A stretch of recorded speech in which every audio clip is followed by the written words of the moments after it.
Hello everyone, welcome back to your own channel. आज हम करने जा रहे हैं आपकी वर्कशीट नंबर 59 विषय विज्ञान कक्षा 9, हमारी डेट 31 दिसंबर के लिए।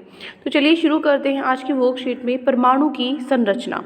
इसके अंदर हम पढ़ेंगे रदरफोर्ड का परमाणु मॉडल। पिछली बार जो हमने पिछली वर्कशीट है उसमें टॉमसन का मॉडल पढ़ा था हमने, परमाणु मॉडल। आज हम रदरफोर्ड का परमाणु मॉडल पढ़ेंगे। इन्होंने क्या क्या, इनके जो फीचर्स थे, क्या क्या इन्होंने बताया। देखो, हम जानते हैं कि जो प्रोटॉन है ना, उसकी खोज ई गोल्डस्टीन ने और इलेक्ट्रॉन की जे थॉमसन ने की थी, है ना। पिछली वर्कशीट में जाना था, ये जे थॉमसन ने इलेक्ट्रॉन की थी और प्रोटॉन की किसने की है, ई गोल्डस्टीन ने। तो अर्न्स्ट रदरफोर्ड जो है, उन्होंने परमाणु में इलेक्ट्रॉनों की व्यवस्था स्थिति है उसको जानना चाहते थे, वो किस तरीके से अरेंजमेंट है इलेक्ट्रॉन का। तो इसलिए उन्होंने एक प्रयोग किया जिसमें उन्होंने अल्फा कणों को एक पतली सोने की परत पर टकराया। ठीक है ना। अल्फा कण क्या है, हीलियम के आयंस होते हैं, उनको सोने की पतली सी परत पे उनको टकराया। तो उस अपने प्रयोग के माध्यम से उन्होंने ये दर्शाया कि एक परमाणु में अधिकतम स्थान खाली होता है और इलेक्ट्रॉन नाभिकीय के चारों ओर लगातार वर्तमान मार्ग में चक्कर लगाते हैं। ठीक है ना। क्या होता है, देखो यहाँ पे जो इलेक्ट्रॉन है वो नाभिक के चारों ओर वो लगाते हैं, चक्कर लगाते हैं। ठीक है ना, बीच में से ही खाली होता है। तो रदरफोर्ड का अल्फा कणों का परिकरण का प्रयोग उन्होंने कैसे किया। देखो, जो एक सोने की 1000 परमाणु मोटी, मतलब जो एक परमाणु होता है ना, उससे 1000 टाइम्स मोटी, परमाणु इतना छोटा है तो उसकी 1000 टाइम मोटी भी पतली है, मतलब ठीक है। वो सिर्फ यहाँ मतलब आप देखो, जो फॉइल पेपर होता है ना, जितना उतना ही लगा लो बस। ठीक है। तो परत को लेकर उस पर तेज गति से चल रहे अल्फा कणों को टकराया गया। तो अल्फा कण क्या होते हैं, धनावेशित पॉजिटिव हीलियम के आयन होते हैं अल्फा कण।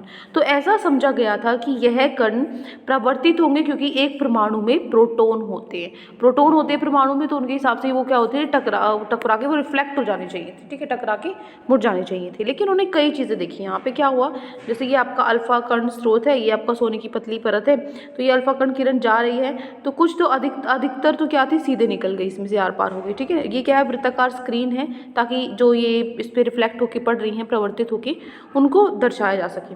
तो उन्होंने देखा कि उनका जो परिणाम क्या आया कि अधिकतर जो अल्फा कण है वो सोने की पतली परत के आर पार सीधे निकल गए। ठीक है। और क्या देखा कि जो कुछ कण छोटे कणों से विक्षेपित हुए। ठीक है। और प्रत्येक 12,000 कणों में से एक कण वापस आ गया। ठीक है ना, मतलब जो न्यूक्लियस पे से था वो वापस हो गया, कि बीच में कुछ है, यहाँ से आर पार निकल गए। ठीक है ना, कुछ रिफ्लेक्ट हो गए। तो इससे क्या जो ऑब्जर्वेशन थी, उन्होंने क्या जांचा कि इन परिणामों परीक्षणों के आधार पर रदरफोर्ड ने निम्न परमाणु मॉडल प्रतिपादित किया। उनके मॉडल में फिर उन्होंने बताया कि जो एक परमाणु है उसमें धनावेशित केंद्र होता है। ठीक है, पॉजिटिव आयन केंद्र होता है, जिसे नाभिक कहते हैं। इसको क्या कहते हैं, नाभिक कहते हैं। तो परमाणु का लगभग संपूर्ण जो द्रव्यमान है नाभिक में ही होता है। ठीक है ना, सारा जो भार होता है वो नाभिक में ही होता है। उसके बाद जो इलेक्ट्रॉन है नाभिक के चारों ओर वृत्ताकार पथ पर गति करते हैं। जैसे ये आपका नाभिक है और ये इसके चारों तरफ क्या करते हैं, इलेक्ट्रॉन घूमते हैं। ठीक है। तीसरा, जो नाभिक का आकार है परमाणु की तुलना में बहुत ही छोटा होता है। नाभिक क्या होता है, अब परमाणु तो इसके सेंटर है, तो ऑब्वियसली इससे तो ये बहुत छोटा हो गया। कितना छोटा है होता है, जो नाभिक की त्रिज्या है परमाणु की त्रिज्या से 10⁵ गुना छोटी होती है। ठीक है।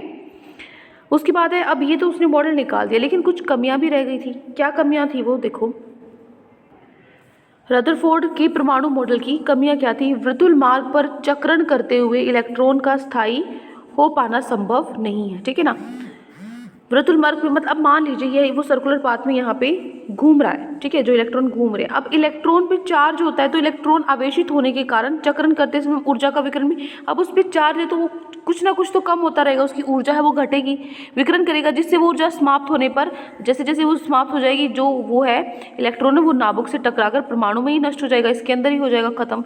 लेकिन इसके विपरीत एक परमाणु स्थायी होता है। लेकिन ऐसा कैसे हो सकता है, तो इस चीज़ को जो रदरफोर्ड है उसके मॉडल में नहीं समझा पाया। ठीक है, ये समझाने में वो अक्षम रहा। चलिए, तो ये हो गई हमारा जो रदरफोर्ड मॉडल है, उसने क्या क्या बताया। अब उसके चलते हैं जो 5 क्वेश्चंस गिवन हैं। पहला प्रश्न है आपका, रदरफोर्ड ने अल्फा कण परिकरण के प्रयोग में किस धातु का इस्तेमाल किया। तो देखो, रदरफोर्ड ने अल्फा कण परिकरण के प्रयोग में सोने की पतली परत का इस्तेमाल किया। ठीक है ना, और क्यों किया ये भी आप लिख सकते हो, क्योंकि उसकी मेलेबिलिटी हाई होती है। ठीक है, ठीक है, ये हो गया आपका क्वेश्चन नंबर 1। नेक्स्ट है क्वेश्चन नंबर 2 है, रदरफोर्ड द्वारा किए गए प्रयोग के परिणाम क्या थे, क्या उन्होंने देखा था। तो देखो, उनके परिणाम क्या थे, अधिकतर जो अल्फा कण थे सोने की पतली परत के आर पार सीधे निकल गए थे, है ना। और क्या था, ये डायग्राम बनाना जरूरी नहीं है लेकिन बना दोगे तो अच्छी बात है।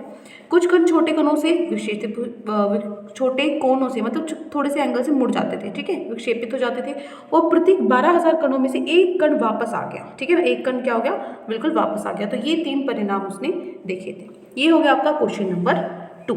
नेक्स्ट है प्रश्न नंबर 3।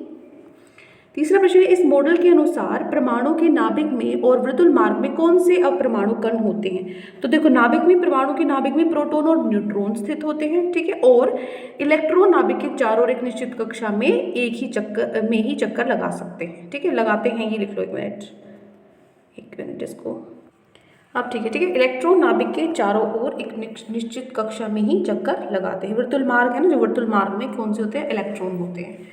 क्लियर। नेक्स्ट है क्वेश्चन नंबर 4। रदरफोर्ड के परमाणु मॉडल के मुख्य लक्षण लिखिए, ठीक है, एक मिनट। हाँ, तो देखो क्या क्या लक्षण थे। इन परिणामों परीक्षणों के आधार पर रदरफोर्ड के निम्न परमाणु मॉडल प्रतिपादित किया।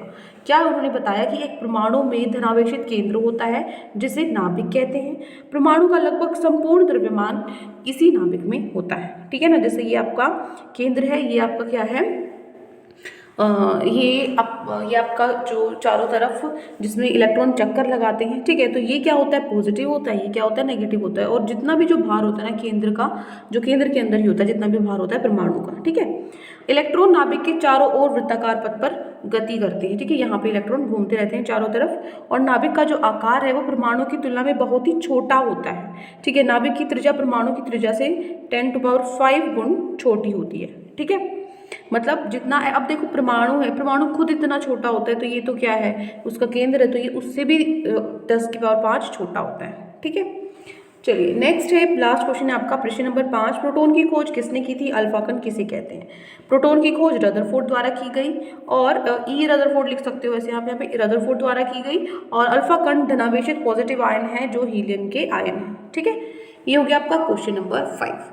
तो ये 5 प्रश्न जबकि वर्कशीट में दिए गए थे। आई होप आपको अच्छे से समझ में आ गई है। कोई भी डाउट है किसी भी क्वेश्चन में तो कमेंट सेक्शन में आप मुझसे पूछ सकते हैं। और अगर आपको लेक्चर अच्छा लगे, चैनल को सब्सक्राइब कर सकते हैं, वीडियो को लाइक कर सकते हैं। आज के लिए इतना ही, मिलते हैं नेक्स्ट वीडियो में। Till then take care, bye bye.